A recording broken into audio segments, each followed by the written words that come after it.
Hello, ladies and gentlemen. My name is SamEdit64, and welcome to the RoboCast. I'm joined alongside, Anderson 913 the Rotos Guru. And Steve the American Killjoy. and we are here to discuss the 15th episode of BattleBots 2019. We finally start the bracket, the round of 16, all of it in one episode, which is pretty cool. We have two guests this week. Introduce yourself, guest number one, I am Mystrsyko. I am here for this one. and guest number two. And I'm, Oh, go and I'm Matt Vasquez from Whiplash. on. Okay. Matt, congratulations to making it into the top 16. Drew against Huge. How did you feel about that kind of draw? It's not a particularly nice robot to fight because how do you approach it? I think it was funny, like, before the meeting about who we fight in the top 16, we were talking to someone about, like, what we would do if we fought Huge, and we were like, oh, we don't really know, or like, well, we just hope it doesn't happen. And then we get the announcement, and we're like, well, we're fighting Huge. I guess we better figure this out. But, yeah, we had some confidence going in because most vertical spinners or, pusher bots or lifter bots don't really have much they can do with Huge. For us, we're kind of unique because we could lift our weapon into them, and our arm reach is pretty high in the air, so we could, hold the arm up and push them around, which is something most robots don't have. So because of that, we knew we could win, but we knew it would be very hard just because they're so different from anything else. Yeah, it's just such an awkward robot to fight. It's, the robot is like halfway up the arena. What can we do? It's just such a difficult thing. Speaking of difficult robots to fight, I want to talk about Mike quickly. First of all, it was a pleasure to beat you a couple of weeks ago. It was great to. Oh yeah, thanks for that. It finally had to happen eventually. Hit and run, bringing hit and run over as well. That was pretty cool. That's a difficult robot to fight, really.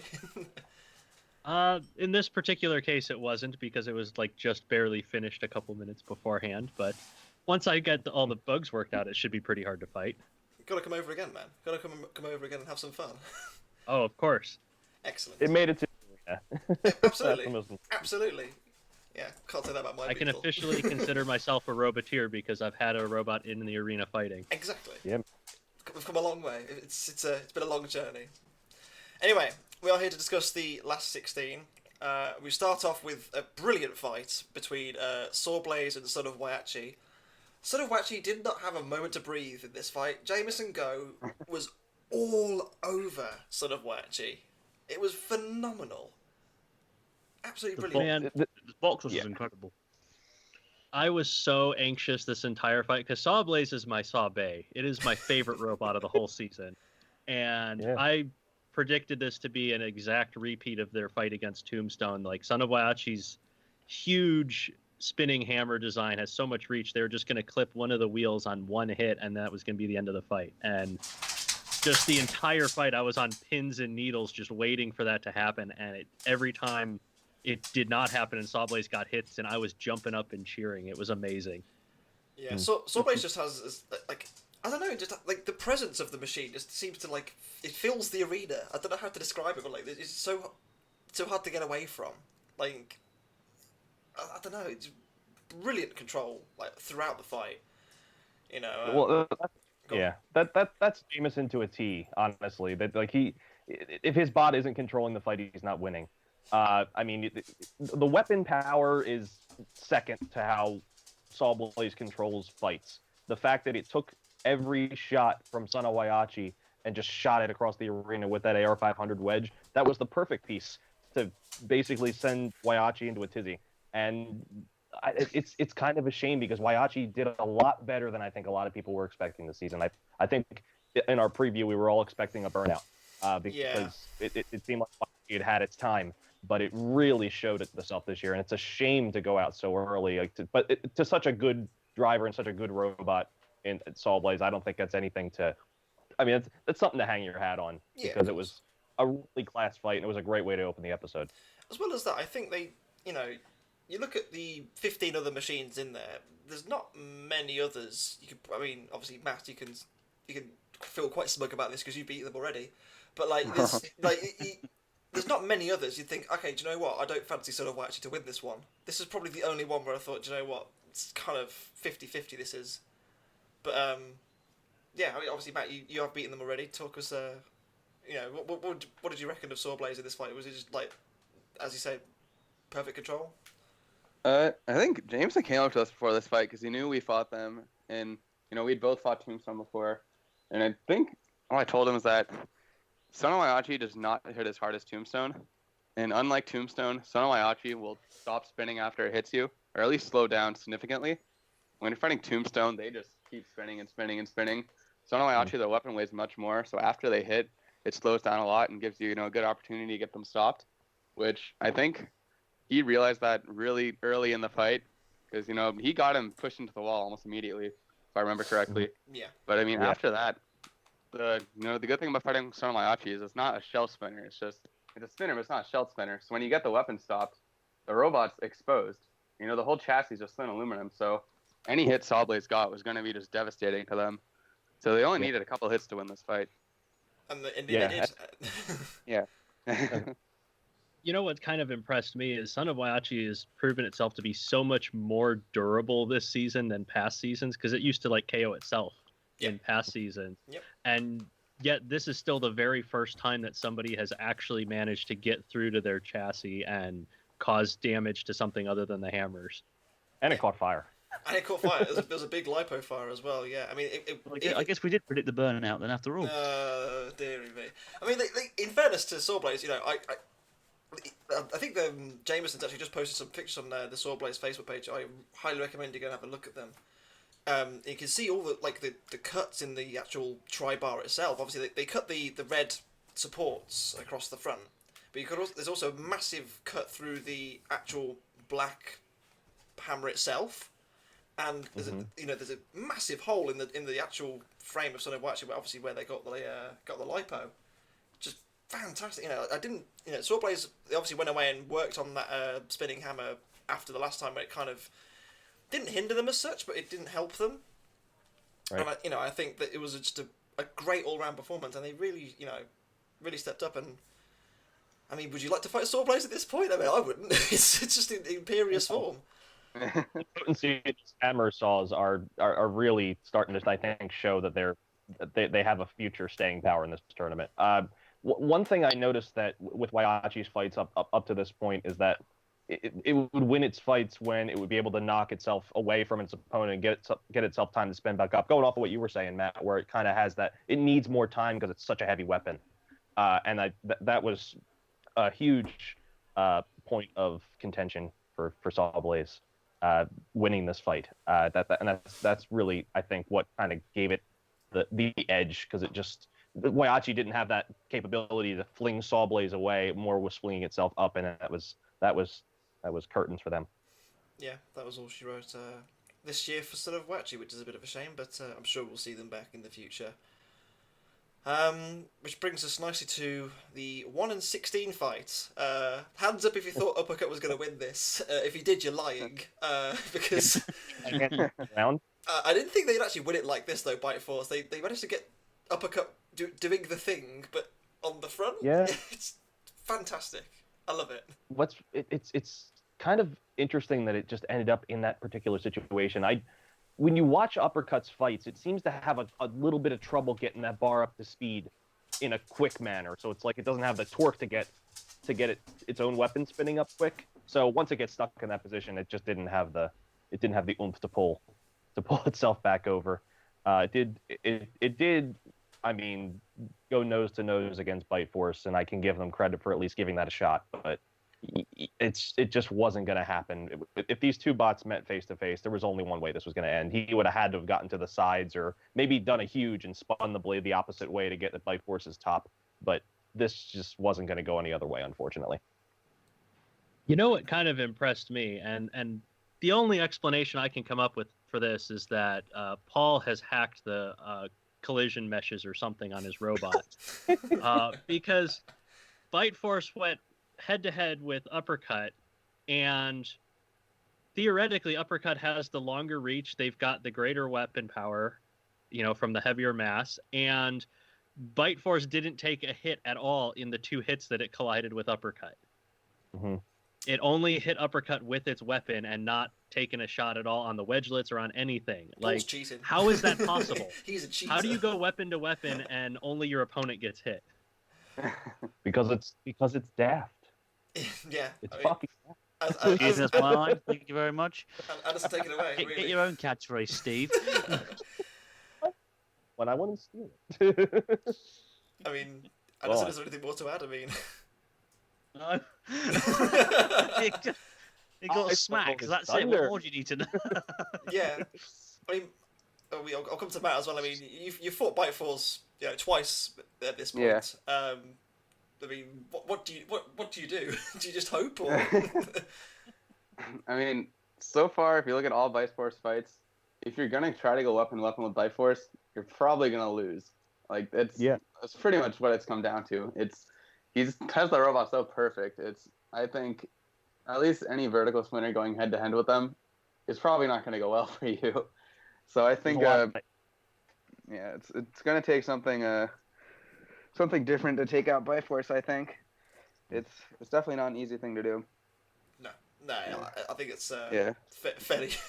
Yeah, I mean, what more can you say really? But Bite Force is just spectacular. It just continues to just romp onwards. Really, it's kind of scary. Yeah. I suppose something's got to be here. Yeah, I mean, it's maybe, but it's just something will break the matrix. The stars will align. Chomp did it. Shut up.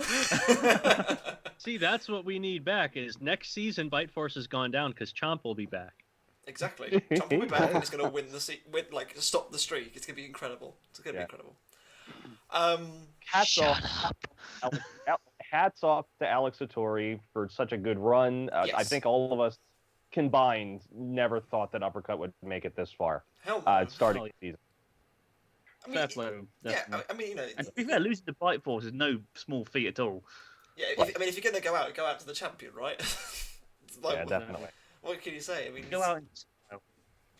it's just one of those unfortunate things, really, where they must have known they were going to end up with a stinky draw with, Uppercut. Oh yeah, it's the Joker in the pack sort of thing. It's not really a high-end machine, you'd say, but it's just what can you say? It's Bite Force.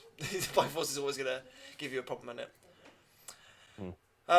We'll move on to, I believe the next fight was Death Roll versus Yeti. Correct me if I'm wrong, anyone?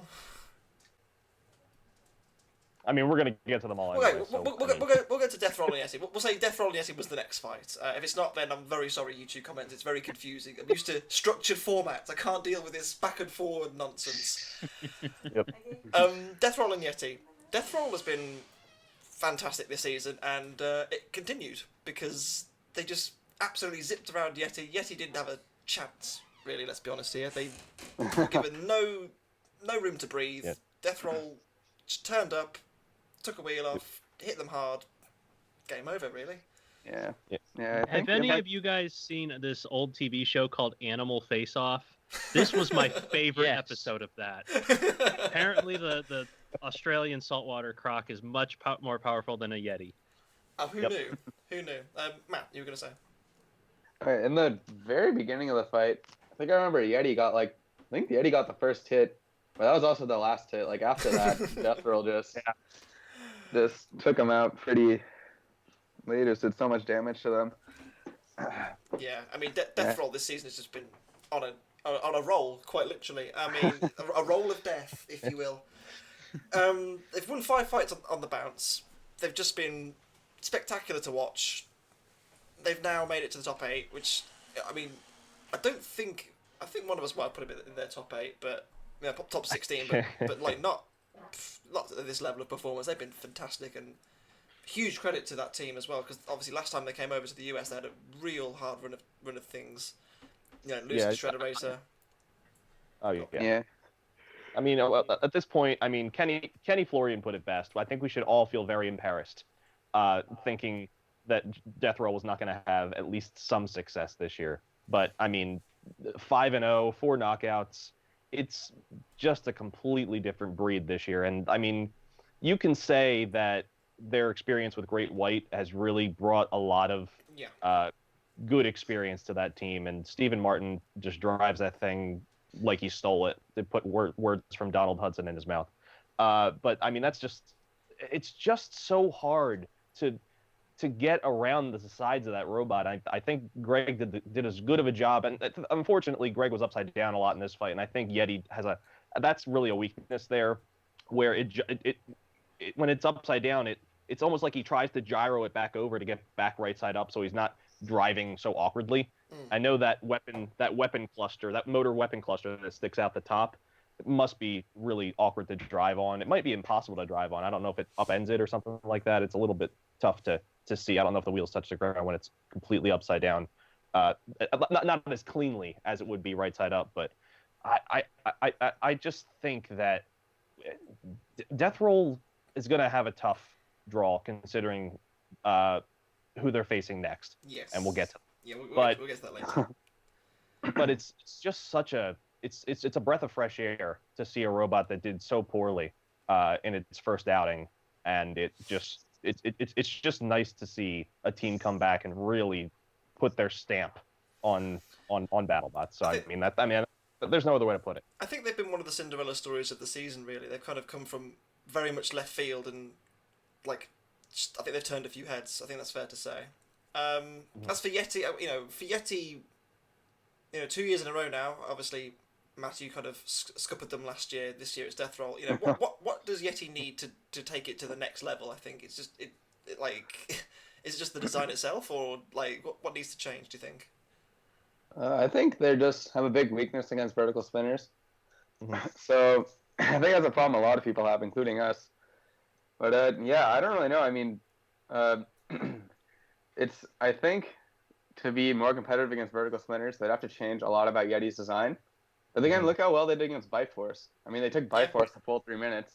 So, I mean, I don't know. I really don't know what they can improve with that robot. They're just going to have to experiment more. Yeah. That's the thing with that maybe maybe putting the forks back on would be a good strategy against verts? I agree. Yeah, it could be. I mean, I don't know. I think after they fought Bite Force, they were worried that the forks were getting in the way too much. But that actually helped them push Bite Force around. So maybe if they had them, it would have helped. But I think that's not really their way of doing things. I think they just want to be aggressive all the time. So I think Yeti smash. Yeah, Yeti smash exactly. never fails. But I think they can be happy with their season. I mean, they've taken on some top end machines. They give a great hit to Rainbow earlier in the season. Excellent fight with free shipping, as free shipping always gives out a good fight. And I think the other one was Tantrum they fought. So they've 3 solid wins, and they only lost to Bite Force and Death Roll. You can't really say much better than that, really.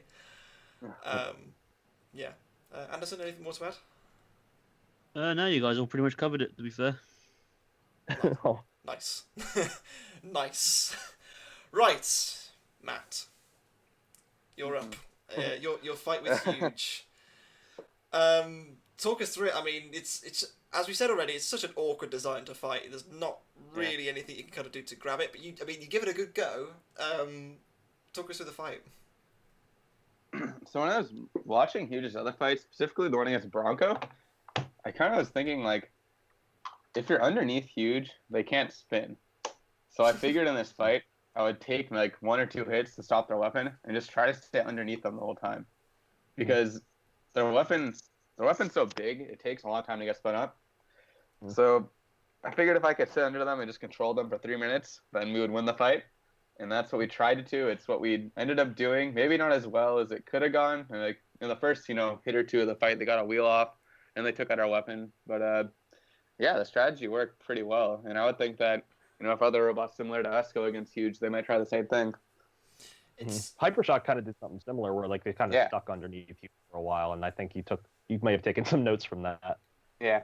I mean, the thing with Hypershock when they did it is they could get under Huge, but once they were under them, they couldn't really do anything with it. Yeah. Because with us, we were able to, get them with the lifter and, pin them or, try to lift them in the air or do something. But, I think Whiplash is well equipped for this fight. Yeah, we were briefly discussing before we actually started recording this, there's not many machines in the field who could probably hit the main body of Huge. There's yourselves, we said Nightmare probably could. I think Moldy seemed fairly confident he could last weekend with Cobalt. I think Cobalt's a little bit small, but he's probably right. But as for the fight itself, I mean, probably one of my favourite driving fights of the season. I mean, again, we've lauded you time and time again for your driving skill, Matt, but this was another example of how to drive a combat robot, really. Yeah, it's Jason well with that lifter. Yeah. But yeah, I think a lot of this is just the strategy was pretty simple to execute, so it was just a matter if the strategy would work or not. I think for this fight. Yeah. But yeah. Yeah. I'm gonna come to Anderson now. I know you like your driving fights. I do. I very much like my driving fights, and this was easily fight of the night for me. Because of that, basically. Huge is a ridiculous force to deal with as far as driving is concerned, because there is, like you said, very difficult to get a hold of. And I think Matty really did do a top-notch job of managing to use his machine and its weapon to his advantage, and also managed to use very good driving skill to not only avoid weapon at all costs, but also managing to keep weapon at bay, and just getting a hold of Huge like no other robot can, really. And I think you deserve 110% credit and applause from everybody in the community and everyone who watches this show. Yeah, I would agree. I would agree. And on three wheels as well. And on the three wheels, that was ridiculous. I saw one wheel come off immediately. I was like, oh, well, that's that over and done with then. And then you come back out of nowhere and you win the fight. I'm like, oh, okay. Yeah, when something like that happens, you just kind of have to ignore it and just keep going and just hope they don't hit another wheel. If they hit the other front wheel, that would have been a big issue for us. But luckily, we could run pretty much perfectly on three wheels. Mm-hmm. Well, it's just because I saw what happened, obviously, against Hypershock, and of course I thought, well, there we go, Hypershock version 2, here we are, it's happened again. and then you came back and you won it. I was like, oh, that's incredible. Yeah, it was great driving skill, and as we said, and I mean, Mike, anything to add? It was. Yeah, kind of.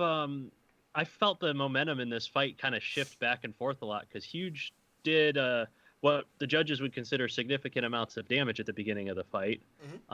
They took a tire off and they stopped Whiplash's spinner.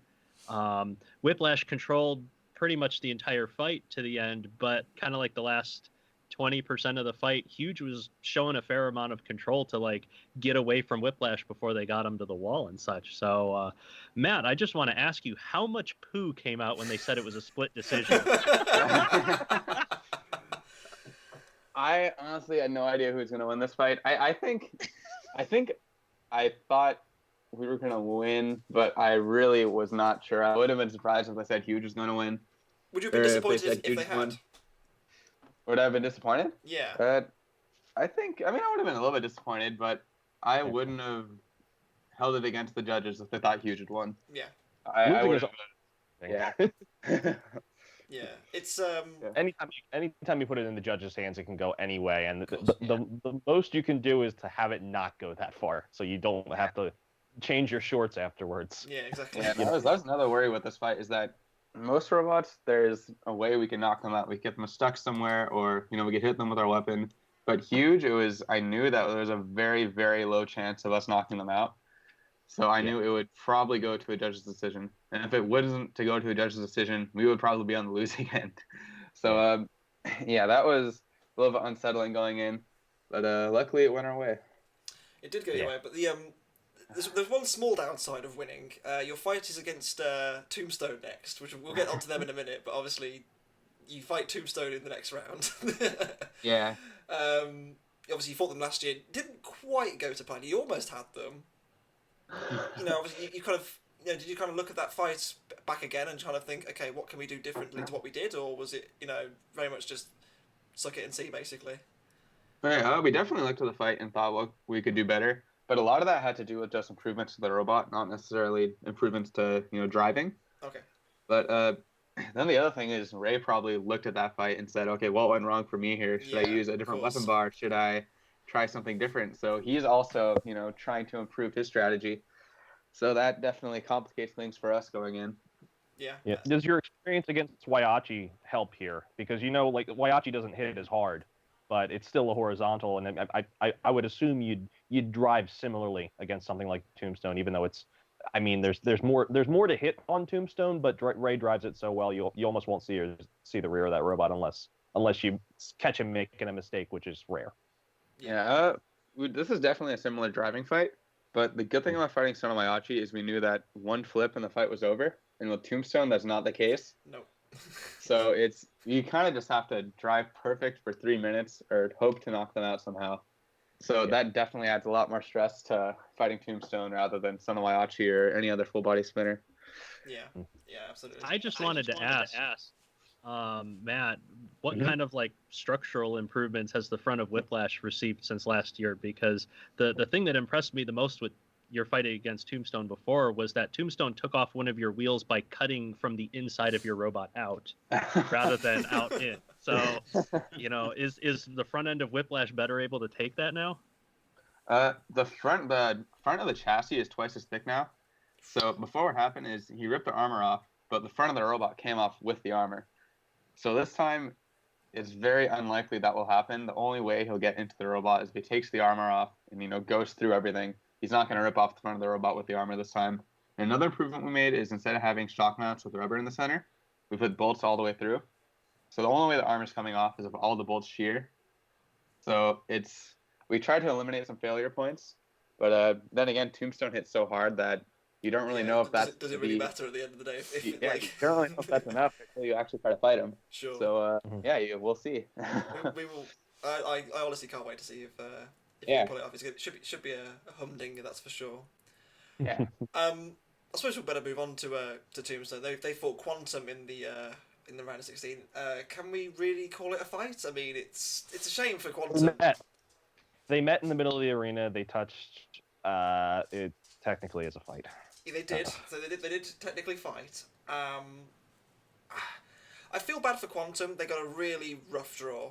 And they did the box rush just fine. It's just that they turned over, and I think that scuppered them because they had the blade stopped, and because they turned over, Tombstone were able to spin up and just come in whenever they wanted to, and they were self-righting, and that pretty much was all she wrote, really. Yeah, I did see earlier the team actually did a write-up about what happened and all that, and they actually did say that fair play to Ray, he did wait for them to self right before he came in for the attack. Which was very fair of him. He could have just gone in while it was upside down and wrecked it, but he was fair and gave him a chance. It just so happened that second hit did it. I mean, Quantum is... Go on. Go ahead. I was going to say... They landed... Yeah. Go on, you first. Go on, after you. No, they landed right on the weapon, and that was it. That's all I wanted to say. Yeah, my point was Quantum is a very, very expensive machine. I think that's fairly obvious from the amount of CNC and whatever else has gone into it. It's a very high tech piece of kit, and if Ray had gone in, like, it could have been several £1,000s of damage, and that would have been, not that everyone else doesn't spend that much money on their machines. Obviously, of course they do, but Quantum more than most, I think, is fairly pricey. So yeah, I think it was classy of Ray to give him at least a sporting chance, but the wheel came off, and that was that. It's a shame, really, for Quantum. Yeah. It kind of, they had I think they would consider themselves fairly fortunate to be in the position they were in. But yes. I mean, Tombstone is Tombstone, isn't it? It just continues to march onwards. Yeah, I think we mentioned we mentioned the box rush that Quantum did. Can I just point out that Tombstone pulled off a successful box rush in this? Every single fight, Tombstone sits in place, gets their bar up to speed, and then points it and waits for the other guys to come at them. And Tombstone just charged straight into a head-on collision. That amazed me. I've never seen Ray Billings pull off a box rush like that before. I think he was worried about in the right spot. I mean, that's the only way that Quantum was going to win this fight. So if he waited around and waited for the Coopers to get into place and get that jumper down, this could have been a very different fight. But I think they had the reach to reach the motor as well, right? Because the motor's kind of, I don't know where it's situated exactly in Tombstone, but I think Quantum could kind of reach over halfway to the main box at the back. I think it could have punctured through the motor quite easily, or anything inside, really. I think this is as close as we're going to get to seeing a Hypno Disc versus Razor. You know what I mean? Where you have a horizontal and then a beautifully crafted crusher machine. You know what I mean? So the age-old question has been answered. Oh no! There you go. Razor would have lost. Yeah. That's pretty much it. That really. Tombstone advances on to fight Matt in the last 8. Good God help you, Matt. We'll move on. I believe the next fight was Witch Doctor and Blacksmith. That's the one we're going to cover. This was devastating on a real level. This Blacksmith again. I think much like Quantum can. I think he can. Al can consider himself fairly fortunate to be in the top 16 this season. As much as Blacksmith always puts on a good show, and it does. He puts on a great show. Their fight with Rotator, they was seriously helped by the fact that Rotator wasn't at 100%, and I think deservedly got quite a low seeding. But Witch Doctor were just... I mean, we saw the fight that these two had last season, and, it was kind of a bit of a, back and forth, could have gone either way. Blacksmith troubling Witch Doctor throughout. This was just no competition. Witch Doctor absolutely destroyed Blacksmith. It's just ridiculous. They got sausaged. for want of a better term, they did, yeah. I mean, we've seen Blacksmith take some beatings in the past. I mean, we've seen them fight... Minotaur twice, and it takes them a long time for it to get ground down. They fought Bite Force in the past. They fought lots of good machines, Blacksmith, and they've taken some heavy hits. Witch Doctor just did them all in, and they knocked out Blacksmith. That's ridiculous.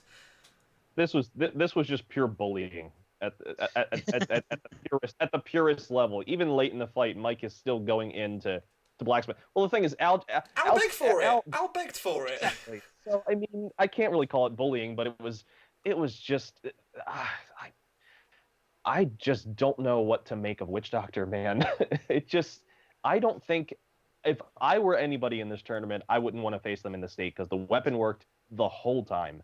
It did, yeah. This Andrea talked after the fight that they had a motor that was more reliable this time, and I think they weren't scared to just push it up to full tilt, and I think it showed that this was a completely different fight than they had in 2018, where we had Screwgate, and we almost kind of had the reverse this time. I know, with Blacksmith getting stuck in there. Screwed.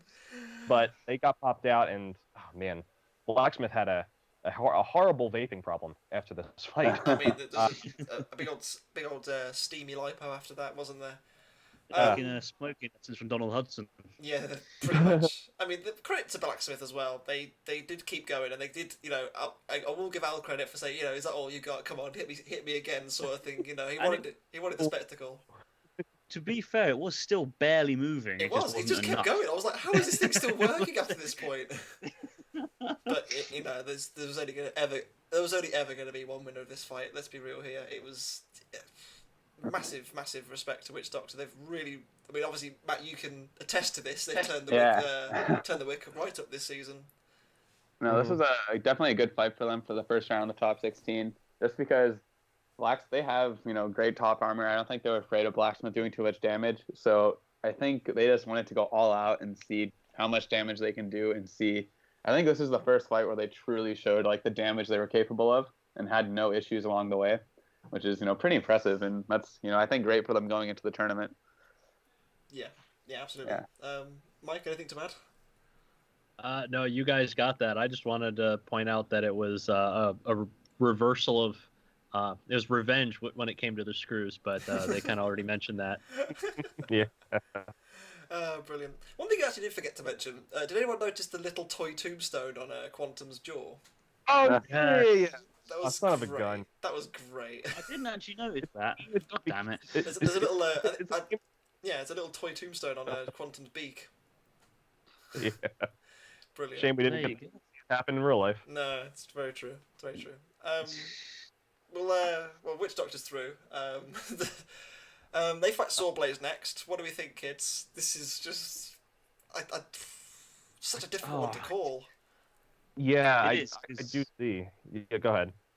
I was just going to say it is because you can see SawBlaze sweeping them up, and smacking them in the head with the disc. But Witch Doctor's ridiculous this season. I could see something similar to how Lockjaw flipped Scorpios like crazy earlier in the year. Yeah. I see a similar thing happening here if Witch Doctor gets the right bite. I will say this much, it will come down to driving.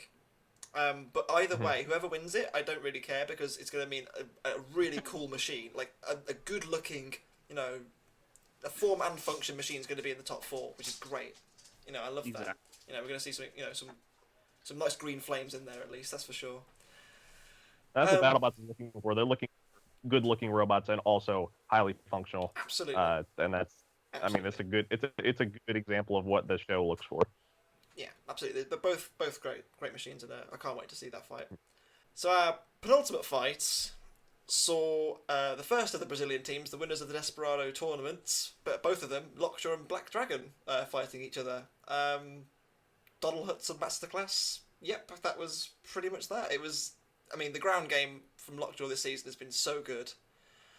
Mm-hmm. And they just really didn't give Black Dragon a hope in hell. They did, obviously, we mentioned the bit of smoking once again from Lockjaw. It just seems to be a recurring issue. After it's not, literally every fight, it's like a minute or minute and a half in, they just seem to start billowing smoke out. I think it's the weapon motor. I'm not entirely sure. I'm sure someone can correct us if we're wrong.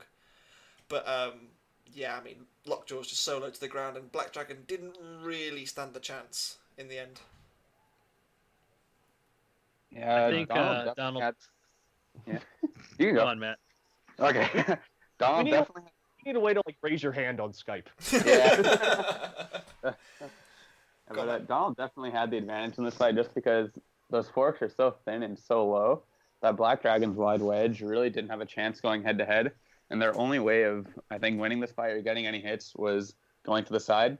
So I think they got to the side 1 or 2 times and got a couple good hits. But Lockjaw really didn't have to drive all that well to win this fight. They just need to go forward and plow into them, and they were going to get every hit. Yeah. I was just going to say that I think Donald Hudson has been taking game-breaking hints from Paul Ventimiglia when it comes to clipping his robot through the floor to get under the other guys. It's like, I'm intrigued to see, because obviously, well, you mentioned Bite Force there. That's their next fight, Lockjaw, Bite Force and Lockjaw. I'm intrigued to see who is the lowest, because how is that gonna go? I can't even call it. Are they both going to be get very under each other messy at the same either way. time? I mean, what's going to happen? They're going to drive into each other. They're both going to lean up. They're both of their hind ends are going to go up in the air, and they're going to fall into each other. That's how it's going to work. They're both going to hit each other, and they spontaneously combust. And that's the end of the season.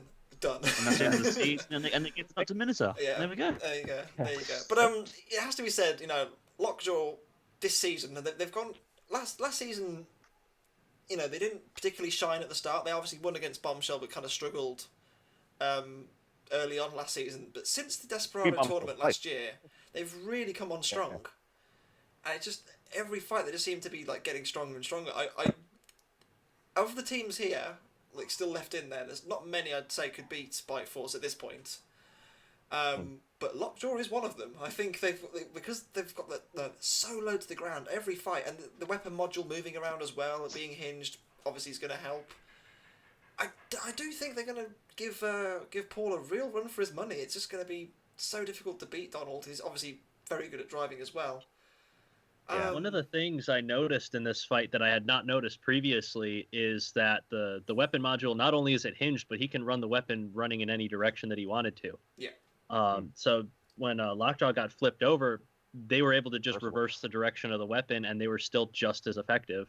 It's just a very competently thought out design. You look at the 2015, 2016 Lockjaw. It didn't really inspire much. Is that fair to say? Because they kind of struggled. It was a harkening back to Dissector. Sure. No, yeah, That's of course. really Of course it was. Yeah, absolutely. But since they've the upgrades that have come in season 2018, particularly this year as well, it just seems like, I don't know, they've on this real nice wave of momentum, and I don't know who's going to stop it. Bite Force is going to be a great fight. I can't wait to see that fight as well. If Lockjaw lasts, and it needs to win the first half of the fight like it did against Black Dragon. If it doesn't, then Bite Force has it. Yep. I just don't see, because I mean their last 3-ish fights, or almost every fight up to this point, Lockjaw's had a smoking problem where it just doesn't seem to. And that's the thing where you can test damage based on visible damage, but smoke to the judges is damage. Yep. So it's gonna be tough, especially if they don't win the fight early. And against Bite Force, I mean, it's going to be something weird. I mean, we never know. Unless they cause like crippling damage, like take off like a couple of the drive chains or something, it's going to struggle. They got to kill the drive it quick. Yeah, absolutely. Yeah, I think Lockjaw is a good robot to beat Biforce, just because those front forks are so long, and Biforce is so durable, or not Biforce, Lockjaw is so durable that I think he could take a lot of Biforce's hits. But I mean, that has Biforce. But I mean, I will say before this fight, I was thinking that Lockjaw definitely is capable of winning this match. But you guys will have to wait and see. we'll have to find out next week. Damn. Yeah. Dearing. Which brings us to our final fight of the night. Anderson, I know you've been waiting all night for this. You have the floor. So, for those that don't know, obviously we made our predictions for who would win BattleBots 2019 right at the start of this season. I said free shipping. We all know how well that went. Steve chose Cobalt, and we know how that went. Sadly, last week Cobalt just fell by the wayside. Anderson said Minotaur, and at the start of the season, we all, me and Steve, feeling pretty smug about things. Minotaur's, struggling. Not anymore. Not anymore. I mean, this wasn't really a fight. Hydra just got dominated. I was scared going into this one because I honestly thought that Minotaur's ground clearance was way too high, and Hydra's flicked things that are heavier than Minotaur into the atmosphere. So I thought it was going to be pretty much Minotaur's end game here. And so you can imagine my surprise when it just smacked them in the flipper and then ripped the drive chain out in like 3 hits. I was like, ooh. I'll admit I did because I had to watch it in my parents' dining room because my wife was asleep at the time. Because I watched it early yesterday morning. And I will admit, I ran around the entire dining room shouting, "Yes, yes, yes! Come on, Brazil!" Didn't happen. Which very much woke her up, actually, and she was very angry with me. I'm not surprised. But I know I was genuinely happy, very, very happy, and I think it's just proven that it's going to win the nut this year. So come on, lads, bring it home to Brazil. Obviously, yeah. Matt, you have experience of beating. Minotaur. Like. At the start of the season, obviously, they were having issues, kind of, you probably fought them at the best possible time, really. Yeah, for sure. I'm guessing, like, this point of the season, you're kind of thinking, I don't want to fight them anymore. Yeah. just leave that. Yeah, I mean, we'd rather not fight them more than we've already fought them. Yeah. Especially how they're working now. The improvement for them throughout the season has been crazy. Just looking at their last couple fights, it's really insane how well they've been doing. But and how well their robot's been working. But yeah, their next fight is Death Roll, so that will be. It's another tasty one. Yeah. Easy match, easy battle. I've also as well. This is the only 2 international teams left in. Oh, that's true. And they fight each other, which is kind of a shame. So we will have 1 international team in the top 4, which is terrible for BattleBots bingo. I don't know who has that card, Mike. Is it? I think it's Is it Spin Approved that have that one? I don't know. Someone has it. I don't remember. I know it's not my card. It's probably me, knowing my luck. But it's it's going to be an exciting fight, that's for sure. I mean, all 4 of the fights in the last day are going to be exciting, and then I'm sure chaos will only ensue from there, really. But yeah, it's should be a pretty amazing final episode. But definitely. Yeah. One final thing is I just want to say that it's interesting how highly Hydra was ranked. I think. I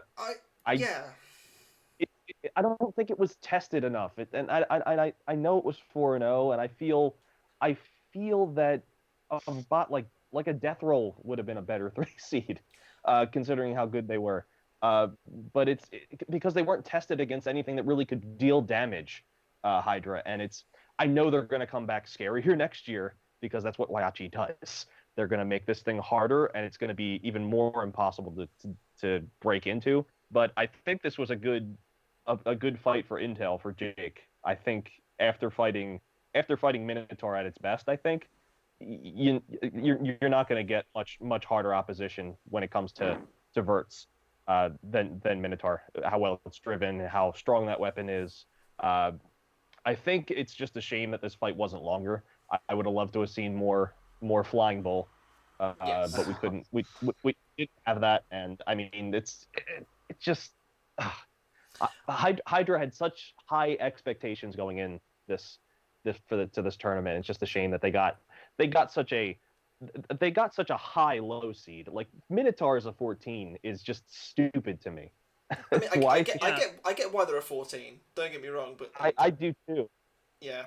Mike, Can I just make a comment about how the whole tournament as a whole has gone here? Because can you imagine, at the start of the season thinking, yeah, the number 14 or 15 seed in the tournament is going to be Minotaur at its best. I know. That's the level of competition that we've had this whole season. It is insane. I think another testament to that is, as much as people kind of criticize, I think, there was a few people that came out and said, it's kind of weird how they said certain machines were in the top 8 and certain machines weren't. Right. 6 of the top 8 won. Yeah. And the only ones that lost was the Desperado tournament winner, and they lost to Lockjaw, who was seed 9, so fair enough. And the other one that lost was Hydra, and they lost to Minotaur. So you can't really complain. No. Really tough in the first round. Yeah, absolutely. But that pretty much wraps up that. Who's going to win? Minotaur. Anderson, you know. No, go on. I'll Okay. do a No, serious Anderson first. Anderson, you first. Okay, so seriously, although I want Minotaur to win because predictions and ego, I'm probably, to be honest, I'm seeing Witch Doctor myself personally. Yeah. They've really improved it this time around. They've basically bossed anything they've come across. And of all the robots left that I think could probably take out Bite Force at this stage is Witch Doctor for me. No offense, May. Sorry. Steve? And I'm gonna do something. It's just one of those things where, when we made our top 16 video, I put this robot in, and I took it out when we redid it, and I'm very disappointed in myself. And I just think it would just be the best story if Death Roll were to go all the way and beat Minotaur, Witch Doctor, assuming they get through their next fight, and Bite Force or whoever ends up in the final. I think that would be just top. That would be cool. Honestly such a good story. And so my pick is Death Roll. I just think it's just too tough to beat. Okay, Mike. Oh man, it's so hard to call. And you can't say the fans. That's a cop-out answer. Can I? Because you haven't seen any of these fights from now on, have you? No, I've not seen anything after this. But can I do a little bit of butt kissing and say Whiplash? No, we don't take kindly to butt kissing on this podcast. Thank you very much. Realistically, I think it's probably going to be either Bite Force or Tombstone on one side. And I think the one that could handle those guys the best would probably be Death Roll. I think Witch Doctor, they've had the reliability problems all season, and even though they've kind of ironed them out for this past fight, they didn't exactly get tested by Blacksmith's weaponry. So I think it's Death Roll's probably the best shot at beating Bite Force and or Tombstone, but that requires beating Bite Force or Tombstone. This is very true. Yeah. I'm going to ask Matt 2 different questions. First of all, obviously you know who won because you were there. Yeah. But my first question is, at this point, did you think this is probably how it's going to play out? Like, who did you think was going to win? And my second question is, did you fancy your chances more or less as the tournament went on? So that's a tough question. I think on one side of the bracket, we saw. Man, that's a tough question, but I think Witch Doctor was obviously doing ridiculously well, and they just been improving every fight. So I thought they had a good chance of going, very deep into the bracket. Minotaur was improving every fight. I thought they had a great chance. I knew the only way we would get there is if we could beat Tombstone, and if we beat Tombstone, then more than likely we'd have to fight Bite Force. That's a horrible way to do it, isn't it? My God. On Vegas, and that went. We won, but it didn't necessarily go so well for us. Yeah. So we knew we would have a very tough road. Yeah. If we wanted to get to the finals, but Yeah, anything's possible at this point, though. Absolutely. Mm-hmm. It has to be said, if you do go on to win this and you end up beating Tombstone, Whiplash, Bite Force, and whoever else is left, then what a way to win! You'll have definitely earned it. Yeah, definitely earned it if you do go on to win it. But yeah. What do you think, Sam? What do I think? Yeah, it's time for me to ask you. I'm going to be really boring. I'm going to say Bite Force is going to win again. And I say this purely on the basis that, like, I just think it's just too good. Because, so I'm working out in my head. Lockjaw can beat it, but I think it's going to burn out before it gets the chance to beat it. Mm-hmm. Tombstone could beat it, but I don't think will, because I think they'll put the big wedge on and they'll beat it. Whiplash, I'm sorry, Matt, but like we saw what happened in Vegas, and we saw what happened last year. You know, it's such a tough machine to fight. Yeah. Witch Doctor could beat it. That's probably the only one. So it's either going to be Bite Force, or I think that's going to be the final, in my opinion. Witch Doctor versus Bite Force. One of those two. Seems hold up. That's what it should be, right? The 1 and the 2. So yeah, absolutely. It would be very cool if it was, but I don't know. I just think Bite Force is just too hard to beat, and yeah. That's where what we'll you're basically saying is Bite Force is it's fucking daft. Absolutely. there we go. You got it back. And there it is. Guys, Mike and Matt, thank you so much for coming on. It's been an absolute joy to do this with you.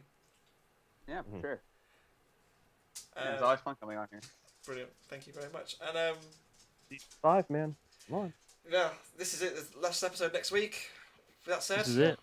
I've been Sam at 64. I've been Anson 912 Wars Guru. I've been Steve the American Killjoy. I'm more like the sad joy, the American sad, because it's almost over. It is. He's been Ian. Yeah. I've been Mystrsyko. I'm Matt Vasquez from Whiplash. And the three of us, at least, will see you next week for the final episode of BattleBots 2019. We've almost made it, guys. See you then. Yeah. See you then. Bye-bye.